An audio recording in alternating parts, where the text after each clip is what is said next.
Hey everyone, Alvaro Cortez Jr. here, aka Lance Danger. This is day 22 of VEDA 2022 video every day August. As I said yesterday, I was going to do a quick video after I got out of physical therapy, and this might be my last video ever. I feel so horrible right now. I mean, I wrote this as a joke pretty much on my Facebook and my Twitter. You never really know how truly out of shape you are until you start doing squats. I'm dying here. Oh, this is my last recording. I love every one of you. Even the ones that don't love me back. I love you double. So it's been an interesting day. It's been on and off raining. Can't wait to get home to rest up a little bit and start, working on the webcomic, working on the comic book and all that good stuff. I am one strip away from finishing season 2 of Nevermind, Truthful Comics Edition season 2, which is very exciting for me. I'll see what I'll do about the printed edition of that comic. Again, Kablam has just been kablooey this entire year. I don't know what's up with them. They've really gotten, in my experience at least, and in my opinion, like their customer service and their service overall has just gone down so drastically compared to how they were. And I have a few other colleagues that agree also that they've actually had it worse than me. I have a colleague, Sil Sucks, that's been on the channel a couple of times, the creator of Tranquility Bay. Like, he had a very distasteful encounter with them. He had ordered a handful of trades of Tranquility Bay, and the color wasn't staying on their page. And of course he complained about that, and their response was that they printed it on whatever paper they could find due to the paper shortage, and that, essentially it wasn't their problem. When you pay for their service, you don't pay for whatever paper. Like I said, I think it was one of the first videos that I did actually for VEDA. And, it's just frustrating. It really is. Hopefully they'll shape up, but even if they do, I think if I find a better alternative, I'm never going to go with them again. I'm actually looking to other venues to try and sell the comics digitally. I'll probably go for Amazon Kindle to see how that works out. Many moons ago, I uploaded stuff onto Amazon, so it's not like I don't have the experience. It's not like I don't have the know-how. I've helped other colleagues make digital versions of their comics as well. So it's time that I take my own advice and start doing stuff.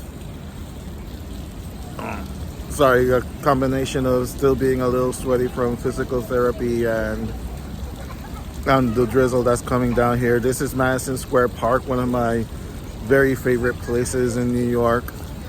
When I was studying over at SVA, sometimes I would have lunch here and I would sketch. Actually, the perspective class that I was taking was sometimes actually come here to Madison Square Park, and our assignments would be like, look at this building, look at a statue, find whatever, and just kind of find the vanishing points of them so you can, find the vanishing points, do things in perspective. It was a really fun class. I still have most of my assignments from that time. I've been looking over them over and over again lately just to kind of get into the habit of forcing myself to draw properly in perspective and whatnot. This is a cool fountain, by the way. Anyway, that was a bit of an update on my projects. Hopefully this week I'll continue on chapter 27 of the webcomic of Fred Pearson, The Mighty Warlord. I want to finish it by the end of the month, or at the very least by the first week of September. I also want to finish the final details on the Truthful Comics edition of the book 1 Prologue of Warlord by then as well.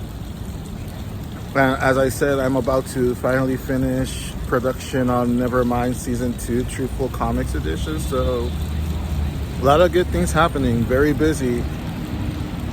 So Also, I'm going to start doing the 100 days of making comics videos soon. Like I did last year, or rather the beginning of this year. I'm going to start recording the videos and then edit them together. Last year I had done it towards the end of fall throughout winter, and this year I'm going to do it pretty much towards the end of summer into the fall, really. So I kind of want to do kind of different seasons kind of stuff, and then of course January of next year or February of next year, that's when I'll upload them, I'll edit it and whatnot, like I did with The Long Road to Hell, which had a pretty good acceptance. Actually, it was a lot better received than I would have thought, to be honest.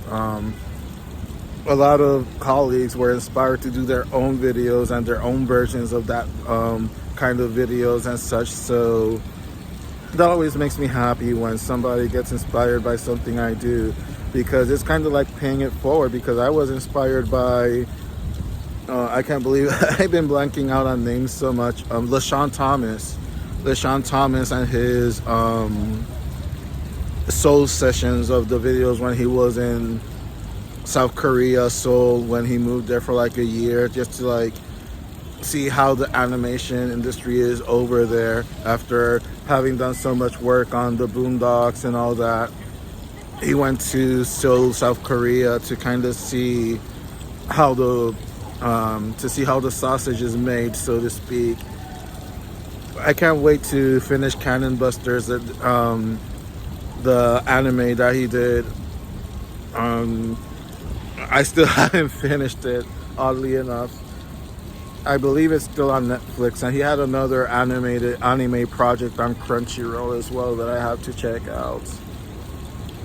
LaShawn Thomas has definitely been a huge inspiration for me as a creator and as an artist too. He is one hell of an artist.